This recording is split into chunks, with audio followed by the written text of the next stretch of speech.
DQ 啲呢度 DQ 咗咧，之前 DQ 咗啲人啱，因為嗰啲人因為國安法第一樣嘢，第二嘢因為2019年搞到嘅方法係三樣嘢，因為咧嗰啲咧啲係受埋作立先至係受埋煽動係咪？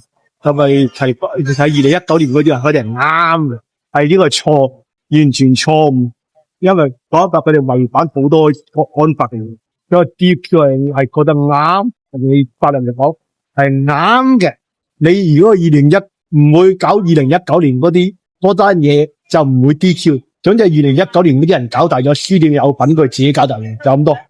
係啊，叫自己有份搞大就講完啦，就咁多。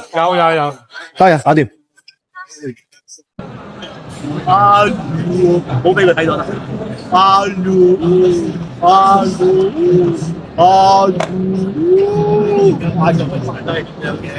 打叉，